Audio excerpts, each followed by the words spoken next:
பார்வையின் ஒரு உயிர்மை. கண்கள் நம்முடைய பார்வையின் ஒரு உயிர்மை. சிலருடைய பார்வைகள் நம்மை விழச் செய்கின்றன, சிலருடைய பார்வைகள் நம்மை எழுந்து நடக்க சொல்லுகின்றன. சிலருடைய பார்வைகள் உலகத்தை மட்டுமே உற்று நோக்குகிறது, சிலருடைய பார்வைகள் உள்ளத்தில் உள்ள கடவுளையும் உற்று நோக்குகிறது. சிலருடைய பார்வைகள் இருப்பதை அல்லது உள்ளதை மட்டும் தொடுகிறது, சிலருடைய பார்வைகள் நம்முடைய உணர்வுகளையும் தொடுகிறது.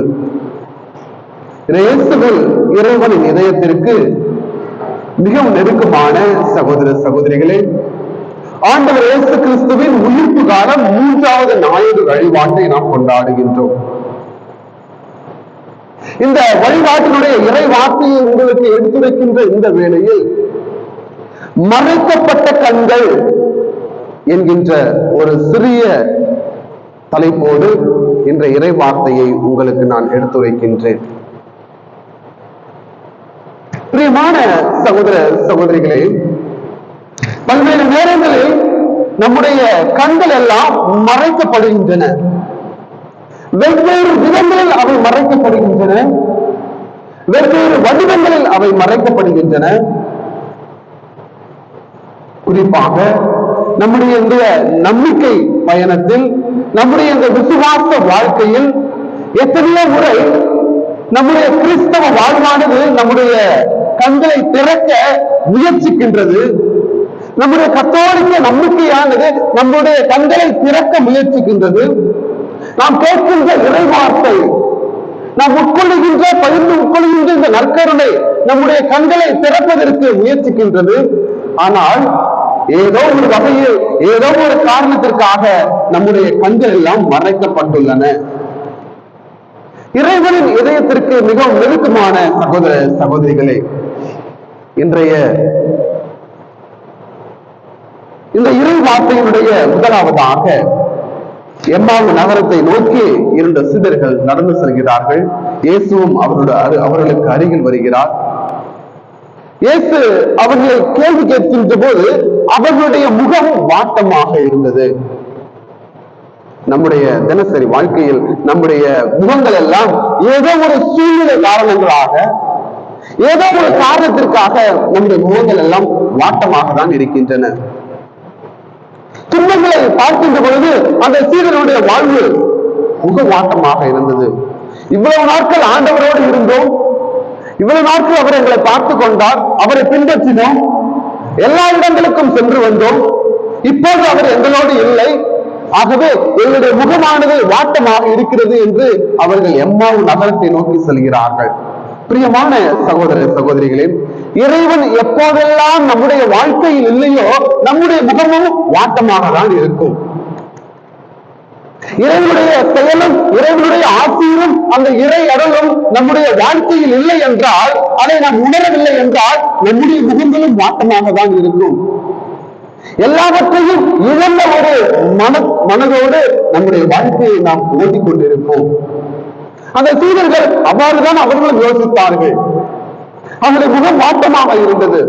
எதுவுமே இல்லை, எங்களுக்கு வாழ்வு இல்லை என்று அவர்கள் தங்களுடைய பழைய வாழ்க்கைக்கு திரும்பி செல்கின்ற அந்த நேரத்தில் ஆண்டவர் அவர்களோடு நடந்து செல்கின்றார். பிரியமான சகோதர சகோதரிகளே, பல்வேறு நேரங்களில் நாம் சந்திக்கின்ற சவால்கள், நாம் அனுபவிக்கின்ற துன்பங்கள், நம்மிடையே வருகின்ற குழப்பங்கள் அனைத்தும் நம்முடைய நம்பிக்கை பயணத்தை சிதைக்கின்றன. நம்முடைய நம்பிக்கை பயணத்தை சிதைக்கின்றன. ஏதோ ஒரு சின்னஞ்சிறிய பிரச்சனைகள், குடும்பத்தில் ஏதோ ஒரு தகராறுகள், ஏதோ ஒரு குழப்பங்கள் அல்லது ஏதோ ஒரு பிரச்சனைகளுக்காக இறைவனை சந்திக்க நாம் மறுக்கின்றோம், இறைவனோடு உரையாட மறுக்கின்றோம், திருப்பலியில பங்கேற்க மறுக்கின்றோம். நான் எத்தனை முறைதான் கோயிலுக்கு போனாலும் எனக்கு எதுவுமே நல்லது நடக்கிறது இல்ல, எத்தனை முறை நான் ஜெபமால பண்ணாலும் எனக்கு எதுவுமே நடக்கிறது இல்ல, எத்தனை முறை நான் அன்பியத்தில் ஜெபித்தாலும் எனக்கு எதுவுமே நடக்கிறது இல்ல, எத்தனையோ புனிதர்களுடைய உருவங்களை பார்த்து நான் ஜெபித்தாலும் எனக்கு எதுவுமே நடப்பதில்லை என்கின்ற மன முதிர்ச்சி நமக்குள்ளே அதிகமாகிவிட்டது. அதிகமாக இன்றைய காலத்தில் நம்முடைய விசுவாச வாழ்க்கையை மிகவும் அதிகமாக சிதைக்கின்ற ஒரு செயல் என்னவென்றால் சமூக வலைதளங்கள், சமூக ஊடகங்கள். இந்த சமூக வலைதளங்களும் சமூக ஊடகங்களும் நம்முடைய ஒரு சிறிய குழந்தையினுடைய மூளையை கூட சலவை செய்து நம்முடைய நம்பிக்கையை சிதைக்கின்றன. எது உண்மை எது பொய்யின் தெரியல, எதை எடுத்துக்கொள்வது எதை மறுப்பது என்று தெரியவில்லை, எப்படி பார்ப்பது எப்படி பார்க்க வேண்டாம் என்பது தெரியவில்லை. endless scrolling. நம்முடைய வாழ்க்கை நம்முடைய நம்பிக்கையானது சிதைந்து கொண்டிருப்பதற்கு மூல காரணமாகவும் இன்றைய காலத்தில் முதல் காரணமாகவும் இருப்பது இந்த சமூக வலைதளங்களும் சமூக ஊடகங்களும். இயேசுவில் மிகவும் பிரியமான சகோதர சகோதரிகளே, இறைவனின் இதயத்திற்கு நெருக்கமானவர்களே, நம்முடைய கண்கள் திறக்கப்பட வேண்டும். நம்முடைய நம்பிக்கை வாழ்வினுடைய நம்முடைய கண்கள் திறக்கப்பட வேண்டும். இரண்டாவதாக, நம்முடைய கண்கள் பூட்டி இருப்பது அல்லது மூடப்பட்டிருப்பதற்கு காரணம் என்னவென்று பார்த்தோம் என்றால் நம்முடைய எதிர்பார்ப்புகள். இன்றைய முதல் வாசகத்தில் அதைதான் கேட்கும். ஆண்டவர் இயேசு கிறிஸ்துவை அவர்கள் சிலுவையில் அறைந்தார்கள். அவங்க நினைச்சிருப்பாங்க ஒரு பெரிய அரசனாக்கலாம், அரசனோடு வாழ்ந்து கொண்டிருக்கலாம் என்றுதான் அவர்கள் நினைத்திருப்பார்கள். நம்மளும் அப்படிதான். கடவுள் நல்லது செஞ்சா அவர் நல்லவர், இல்லை என்றால் இல்லை. ஒரு அரசனோடு வாழ்வது என்பது எப்படி? அதிகாரமிக்க ஒரு வாழ்வு, பிறரை ஆட்சி படைக்கின்ற ஒரு வாழ்வு. ஒரு அரசனோடு வாழ்வது என்றால் நமக்கு ஒரு அரசன் இருக்கின்றான் என்றால் அவருக்கு அருகிலே நாம் இருக்கின்றோம் என்றால் நமக்கென்று ஒரு அதிகாரம் இருக்கும், ஒரு ஆணவம் இருக்கும், நமக்கு தேவையானதெல்லாம் கிடைக்கும், யாரையும் தேடி செல்ல அவசியம் இல்லை. ஒரு அரசனோடு நாம் வாழ்ந்து கொண்டிருக்கின்றோம் என்றால் நமக்கென்று மரியாதை அதிகமாக வரும்.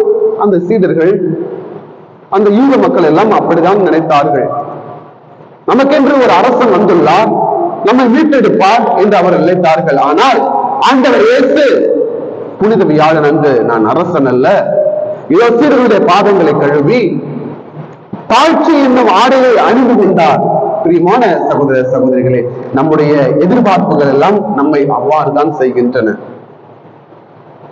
ஆண்டவர் எனக்கென்று நல்ல ஒரு வாழ்க்கை அமைப்பார், நல்ல ஒரு கணவனை அமைத்துக் கொடுப்பார், நல்ல ஒரு மனைவியை அமைத்துக் கொடுப்பார், நல்ல ஒரு குடும்பத்தை அமைத்துக் கொடுப்பார், நல்ல ஒரு குழந்தைகளை கொடுப்பார், அந்த குழந்தைகளுக்கு நல்ல எதிர்காலம் கிடைக்கும் என்று நாம் அதிகமாக எதிர்பார்த்துக் கொண்டிருக்கின்றோம். இந்த எதிர்பார்ப்புகளில் ஏதாவது சிறிய தவறுகள், நம்முடைய பலவீனத்தால் நாம் அனுபவிக்கின்ற சிறிய குறைகளை நாம் சந்தித்தோம் என்றால் நம்முடைய கண்கள், நம்முடைய வாழ்க்கை எல்லாம் அத்தோடு முடிந்து விடுகிறது என்றுதான் நாம் நினைக்கின்றோம். இயேசுவில் மிகவும் பிரியமான சகோதர சகோதரிகளே, ஒவ்வொரு நாளும் நம்முடைய எதிர்பார்ப்புகள் எல்லாம் நம்மை சிதைக்கின்றன, நம்முடைய கண்களை மூடி வைக்கின்றன. ஒரு மனிதரை பார்த்து அல்லது உறவுகளை பார்த்து அல்லது நண்பர்களை பார்த்து அல்லது குடும்பத்தினரை பார்த்து ஏதாவது ஒரு எதிர்பார்ப்பையும் பல்வேறு நம்முடைய அளவுக்கு ஏற்ற ஒரு திட்டங்களை தீட்டுகின்ற பொழுது நம்முடைய கண்கள் எல்லாம் மறைத்து வைக்கப்படுகின்றன. மூன்றாவதாக, அந்த சீடர்களுடைய கண்கள் திறக்கப்பட்டன எப்போது என்றால் இறை வார்த்தையை அவர்கள் உணர்ந்த போது. இறை வார்த்தையை அவர்கள் உணர்ந்த போது. பிரியமான சகோதர சகோதரிகளே, நம்முடைய கண்கள் திறக்கப்பட வேண்டுமா? நம்முடைய நம்பிக்கை பயணம் திறக்கப்பட வேண்டுமா? உள்ளார்ந்த நம்முடைய உள்ளத்து உணர்வுகளை ஆண்டவர் கண்டறிய வேண்டுமா? இறை வார்த்தை நம்மை தொட வேண்டும். இறை வார்த்தை நம்மை தொட வேண்டும். விவிலியம் வாசிப்பது, ஒரு நாளைக்கு ஒரு சிறிய ஒரு 5 நிமிடங்களில் இறை வார்த்தையை கேட்பது, ஆலயத்தில் ஒழுங்குகின்ற இந்த இறை வார்த்தைக்கு செவிமடுப்பது, எத்தனையோ சமூக வலைதளங்களில் அந்த இறை வார்த்தையை கேட்பதற்கு அல்லது உணர்வதற்கு அல்லது தியானிப்பதற்கு எவ்வளவு வாய்ப்புகள். பிரியமான சகோதர சகோதரிகளே, வாழ்வு தருகின்ற அந்த இறைவனின் வார்த்தை நமக்கு தேவை. அந்த இறை வார்த்தை நம்முடைய இதயத்தை சுட வேண்டும். அப்போதுதான் நம்முடைய கண்கள் திறக்கப்படும். வாழ்வு வருகின்ற அந்த இறை வார்த்தையை நாம் வாழ்வாக்கினால் மட்டுமே நம்முடைய வாழ்வும் நம்முடைய நம்பிக்கை பயணமும் திறந்த வெளி அரங்கமாக இருக்கும். எல்லோரும் அந்த நம்பிக்கை பயணத்தில் மிகப்பெரிய சாட்சிகளாக மாறுவார்கள் என்கின்ற உணர்வோடு தொடர்ந்து ஜெபிப்போம். நம் ஒவ்வொருவரையும் இறைவன் நிறைவாக ஆசீர்வதிப்பாராக. ஆமென்.